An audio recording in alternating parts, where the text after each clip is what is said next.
Welcome back to another fabulous Supreme Court video. This video is going to focus on how the Supreme Court operates, so the different procedures that they use whenever they're deciding cases.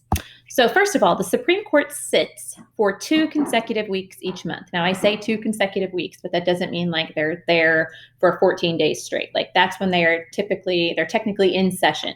That's when they're hearing oral arguments. That's when they're learning about different aspects of cases that are brought to them. The second 2 weeks out of each month, they are spent in recess. And no, that doesn't mean they just get to go and play on the Supreme Court playground, which I think would be awesome. They are essentially just like working on their own during that time. So they're working on paperwork, they're doing research, they're writing opinions. We'll get to the importance of opinions and what they are in our next video. But the Supreme Court during that time is working hard to try to understand what's happening with these cases that are brought to them.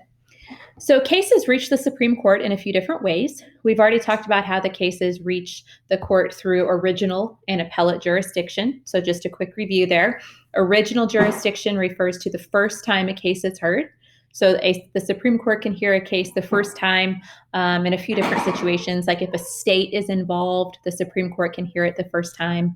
If someone from a foreign government or like a foreign ambassador is involved, it can go right to the Supreme Court. But most of the time, the Supreme Court has appellate jurisdiction, which means that they hear a case after it's already been presented. So after a lower court has already made a decision on it, okay? Most of the time, these cases are going to reach the Supreme Court through what is called a writ of certiorari. And sometimes that's shortened to CERT, C-E-R-T. Okay, so we've talked about writs before. We talked about the writ of mandamus whenever we looked at Marbury v. Madison. We've talked about a writ of habeas corpus when we've looked at things that Congress can and can't do. But a writ of certiorari is essentially an order from the court to a lower court to send up documents so they can review it. Okay, so if I'm the Supreme Court and you are the Supreme Court of Missouri, and somehow a case goes all the way to me, and I say, okay, Missouri, I'm going to go ahead and hear this case. I'm going to hear it on appeal, and I need all of the information that you already have about it so I can help myself make an informed decision. So obtaining certiorari is not that easy to do. I'm going to get rid of that.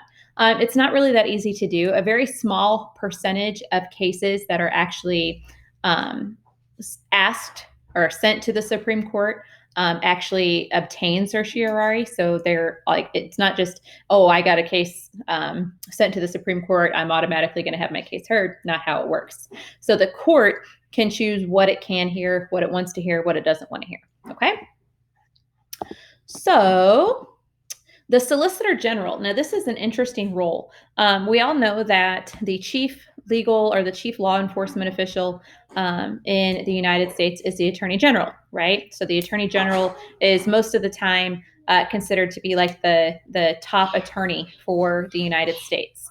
But what happens if the federal government is somehow involved in a lawsuit, if they're involved in a Supreme Court case? Well, typically the Solicitor General is going to be the lead attorney on that one. So the Solicitor General would argue then on behalf of the government. Sometimes the Solicitor General can be involved in cases that maybe the government is not like suing or being sued, but maybe the government has some sort of an interest in it. So maybe it's a case dealing somehow with finances, or maybe it's dealing with campaign finance reform. And maybe the government's not specifically involved in the case, but maybe they have an opinion on it. So the Solicitor General could offer the opinion of the federal government in that specific situation. The Solicitor General is also a unique link between the executive branch and the judicial branch. So we know the executive branch includes the president and his cabinet. We know the judicial branch includes the Supreme Court and other federal courts, but the Solicitor General, it kind of works in both of them. So he's a little bit like the vice president in that he has responsibilities in more than one branch.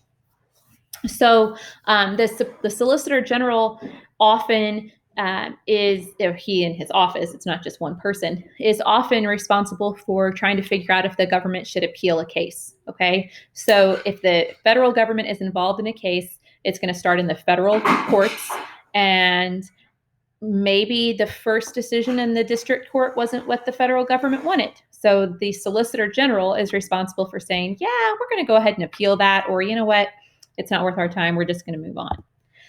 So the Attorney General and the Justice Department include, kind of, like I said, the Solicitor General. Sometimes the Solicitor General is called on to kind of argue in favor of the executive branch. Sometimes they're put in a weird position because it's like, yeah, I know this is what the Attorney General and the Justice Department want me to do, but I really think I should argue this. So sometimes there can be a little bit of conflict there with them. But that is all I have for you on this video. Our next video will focus on how the Supreme Court selects cases. See you next time.